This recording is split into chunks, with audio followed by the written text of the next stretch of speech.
this video, we're going to present the mean, the median, and mode of grouped data, where the data are presented as class intervals.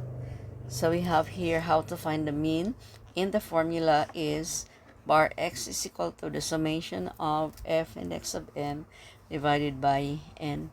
So given this problem, we have here some classes and corresponding frequency for a total of 25, and this is our n. Okay, so the first step in finding the mean is to determine the midpoint of each class interval. And the midpoint can be obtained by the use of this formula.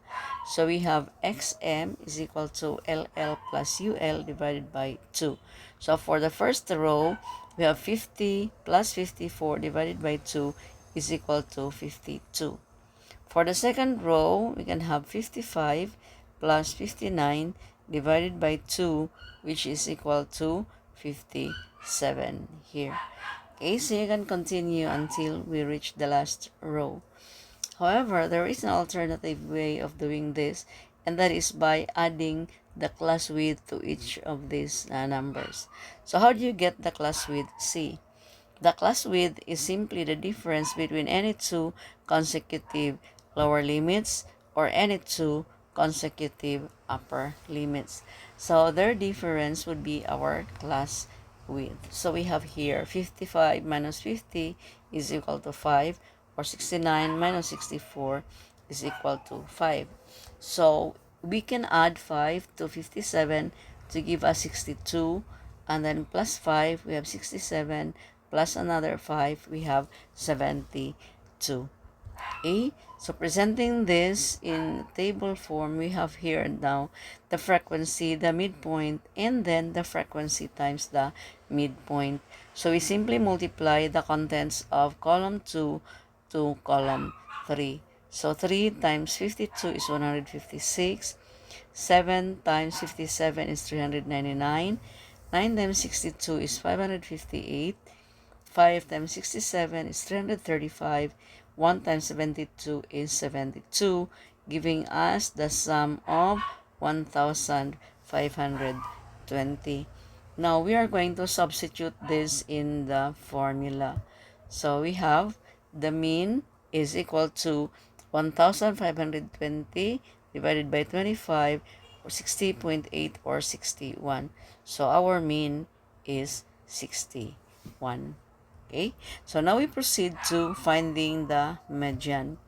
So the median is given by the formula MD equals LMD plus C times the quantity N over 2 minus F over FMD, where MD is the median. This is the lower class boundary of the median class. This one here is the class size. The sum of the frequency is N, and then F is the frequency less than cumulative frequency one step lower than the median class, and this is the frequency of the median class. Now please take note that the median class here is the most important thing to consider, because once your choice of a median class is wrong, then everything will go wrong. Okay, so how do we find the location of the median using this example here? So first we have to determine the class boundaries. So our class boundary is given by this formula. The upper limit of the second class plus the lower limit of the first class divided by 2. So this goes for the first row. So here we have 55. This is the upper limit of the second row, plus 54, which is the lower limit of the first row, divided by 2. So 54 and 55, the average of which would be 54.5. Now, since these are boundaries, these are not mutually exclusive anymore. So our upper boundary here becomes the lower boundary in the next row. So we have now 54.5 and 54.5.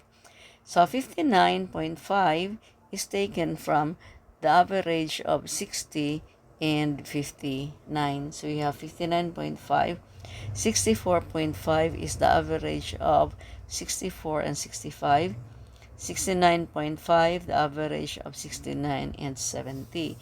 Now, since all of these rows, in all of the rows, we add 0.5 to the upper class limits and we subtract 0.5 to the lower limits.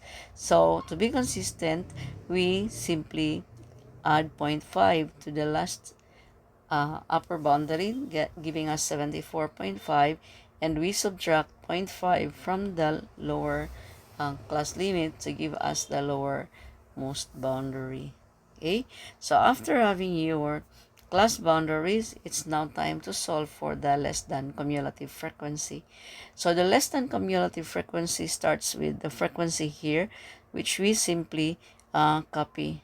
Okay, so copying that, we get this one 3, okay, becomes 3 here, and then we add the next frequency, which is 7, so we get 10, and then we add 9, giving us 19, plus 5 is 24, plus 1 is 25.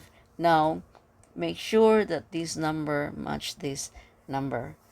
Okay, so what does our less than cumulative frequency say? It says that the first 3 observations are found in the first class interval. So the first, second, and the third values or observations are here in row 1. Now the fourth observation up to the 10th observation is found in row number 2. Okay? And then the next observation, the 11th observation up to the 19th observation will be in this row here, and so on. Okay, so we are off after only the midpoint. So by the use of our n minus 2 divided by 2, we'll be able to locate our median. So 25 divided by 2 is 12.5. So we have to look for 12.5 here in our less than CF. So 3, that's the first 3. This is up to the 10th. So our 12.5 or 12.5 data or observation would be here, which we label as our median class. Okay, so after identifying the median class, we're going to find these values, where this is the lower boundary of the median class. Okay, so we have here the lower boundary of the median class, and then the class width is 5. Okay, so you get the difference of these two here. And then our n is 25. Okay, so this is the 25. And then the frequency of the median class is 9. Okay, so it's here. And the frequency, cumulative frequency, I mean lesser than or lower than the median class, would be this number. Okay, so that number should be lesser than n over 2. So substituting all these values in the formula gives us the value of the median, which is equal to 61. Okay, so you just follow the computation using our MDAS. So you may start from right to left if your calculator is not scientific. However, if you have a scientific calculator, then you can just go from left to right. So we're done with computing the median. We go now to the last measure of central tendency, which is the mode. So we have here the formula. Mode is equal to the lower class boundary of the model class, the class width, which is the same as the previous example, and then we have here the frequency of the model class minus the frequency of the class one step lower than the model class. Here we have 2 FMO minus F sub 1, and F sub 2 here refers to the frequency of the class one step higher than the model class. So in finding the mode, it is also very important for us to find the model class. And what is the model class?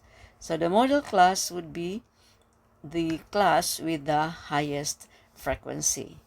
But wait, we have here an alternative formula for finding the mode. Okay, so what is the alternative formula? The mode is equal to the lower boundary of the model class plus the class size times the quantity D sub 1 divided by d sub 1 plus d sub 2, where d sub 1 is equal to FMO minus f sub 1, and d sub 2 is equal to FMO minus f sub 2. Okay? So, we have here the steps in finding the mode. Okay, the first step is to find the class with the highest frequency. Label this as the modal class. So after finding the modal class, we determine the following: the lower class boundary, class size, etc. Substitute all these values in the formula and round off the final answer to the same place value as our data. Okay, so we have here again our example, and we are to find the mode of the distribution. So first we need to locate and label the modal class. So here it is highlighted. This is the highest frequency 9. Therefore, this class is what we call as our modal class. And it is from this class that we determine the different values. Okay. So here, the lower limit of the modal class would be, okay, 0.5 lower than 60, which is 59.5. Then our class width is 9. The frequency, okay, so this is FMO. The modal class is 9. And then F1 is this one, which is higher. Okay, so this is FMO. And then this one would be our F sub 2. So you just remember where we put our circles. So here is the formula for the mode. So our LMO, after substituting all these values, then we get the mode, which is equal to 61. Now, using the alternative method, we have this. Okay, so we compute first d sub 1, which is FMO minus f sub 1, 9 minus 7 equals 2, and our d sub 2 is FMO minus f2 equals 9 minus 5 equal to 4. Now, substituting values into the formula, we get our mode of 61. Now, please don't forget that if your calculator is not scientific, you work on this first before you add the value to 59.5. Now, if your calculator is scientific, then you can start with just 59.5 going to the right. Okay? So that is how we compute the mode using the alternative formula. So, in summary, this video has helped us in computing the mean, the median, and the mode of data which is arranged in a class interval. Okay? Thank you and good morning.